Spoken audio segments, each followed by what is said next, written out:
Okay, Coda crew leaders. I'm back out swampy today. It's on a Sunday.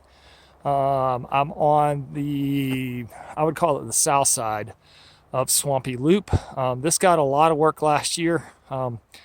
Some water management done to it last year, which was very much needed.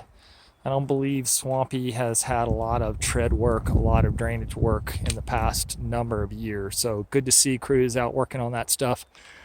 A lot more work to be done, obviously. But as trails start to dry out down below, dirt's still going to stay workable up here for a period of time for sure. There's still some pretty decent moisture content poking around. Still some moisture content up this way, particularly as you get a little bit further down.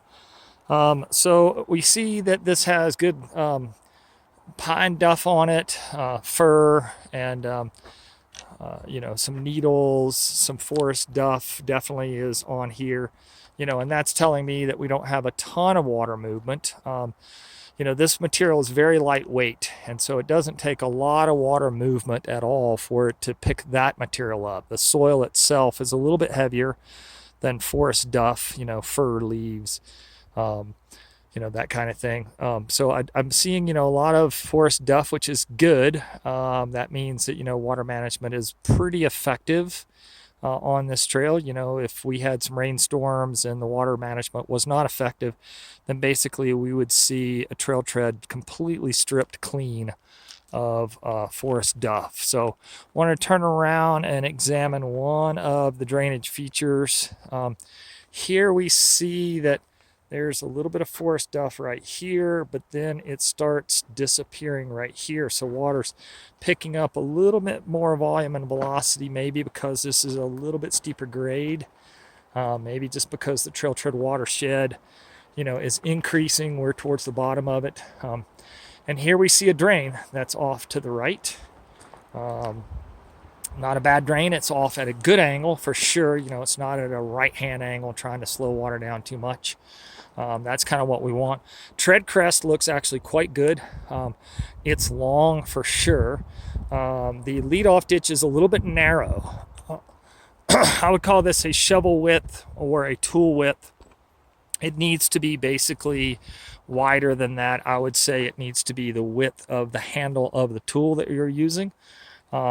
But we do see that it's being somewhat effective, but wanted to point out one thing that we need to look out for in building these. Our pollen outline here, is indicating that, obviously pollen floats. So within these lead-off ditches, it's going to float. But one thing that I am noticing is that this did not lead to daylight, and it wasn't a big enough settling basin to be what we would call a bathtub drain, or a sump. And I can see that water has jumped, and I see some sediment over in this direction. So even though water was pulled off the trail, it was pulled off a little bit sort of temporarily, and in a big rainstorm, it's going to shoot past this. It's not a big enough holding basin to act as a sump. And we see that some water shooting in that direction, but I also definitely see a sediment load right over here. So it looks as if water is allowed to jump right back on trail tread if the storm was big enough. So that's one thing to watch out for as we're digging these. So either poke these all the way to daylight where there's no opportunity for it to get back on trail, or make sure that your holding basin, your bathtub, is large enough that it will actually hold a good volume of water.